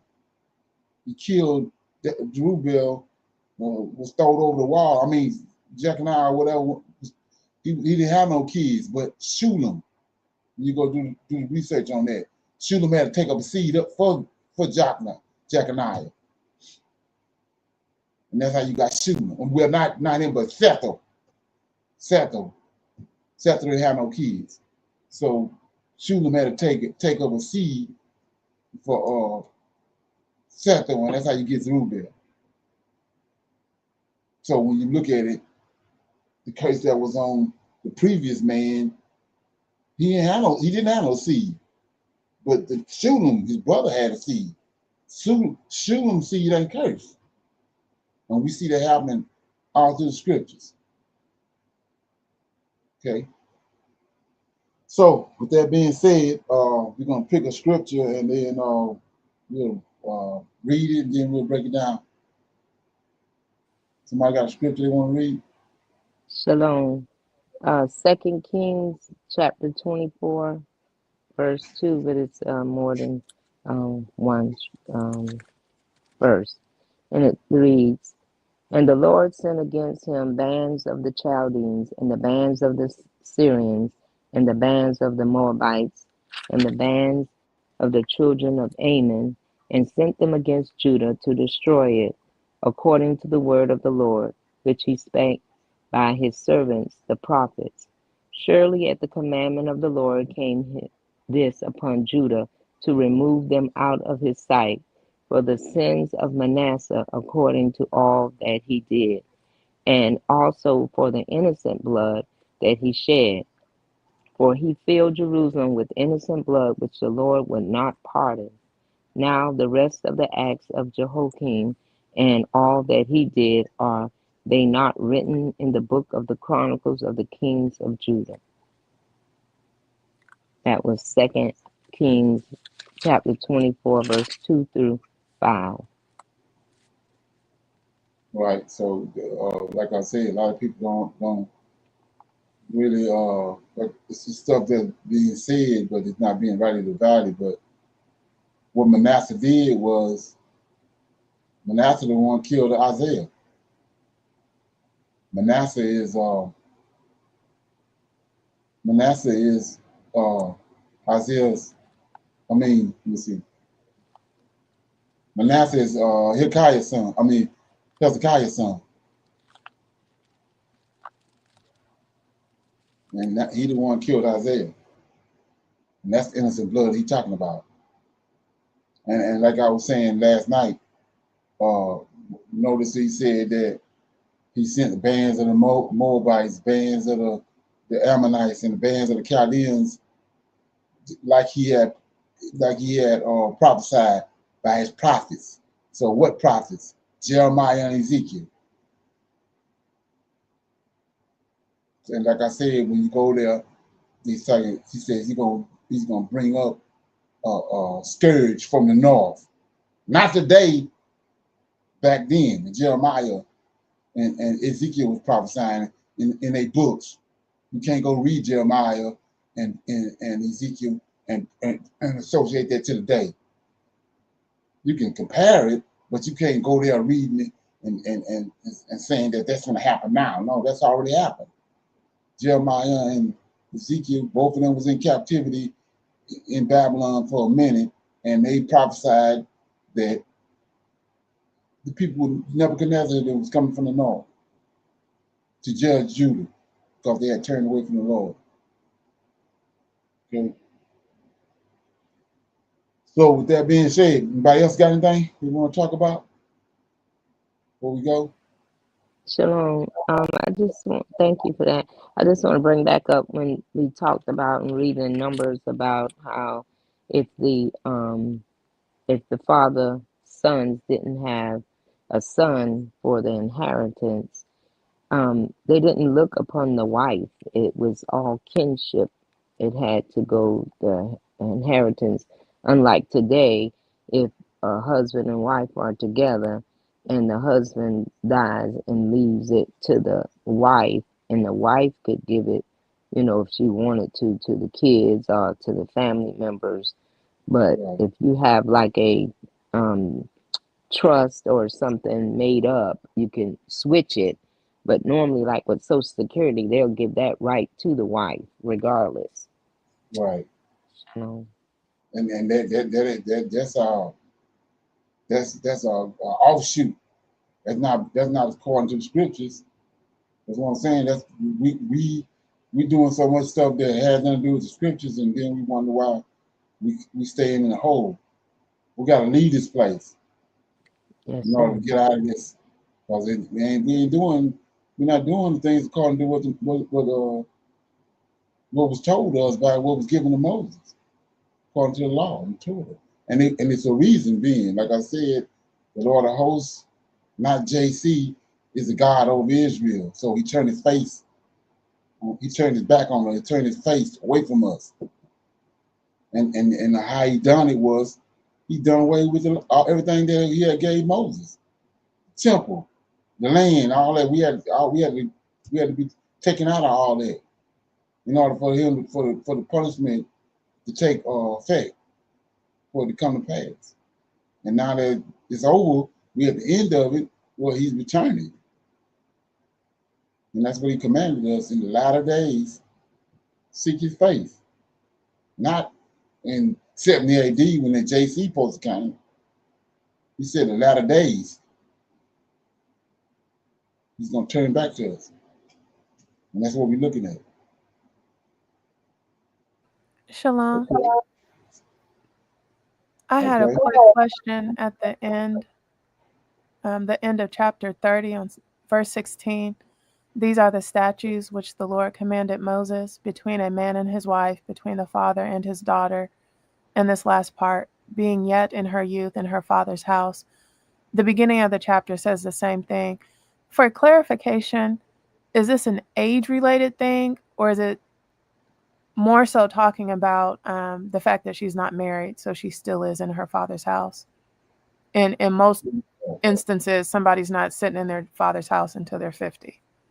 Right. She don't have a man over her, then it's that's void. Mm-hmm. See what I'm saying? So that's why it's of the utmost importance that that you have a man over them, over her.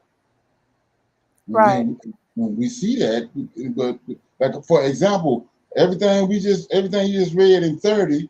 Now go back to Genesis chapter 3 and verse 15. It says that you're gonna have the Lord of hosts talking. Same one that gave Moses all this information right here says that they got him saying it's gonna be drama between thy seed and her seed. Yes, sir. She ain't got no seed. So we already know that's been hoodwinked. When you read Numbers 30. It's been hoodwinked. Okay? Yeah. So anyway, with that being said, anybody else got anything else? We're gonna say shalom, and another shalom. I see we got our women's advanced Bible study tomorrow, 7 to 9. The men can come in through YouTube. So I'll see everybody tomorrow. Shalom. Shalom, everyone.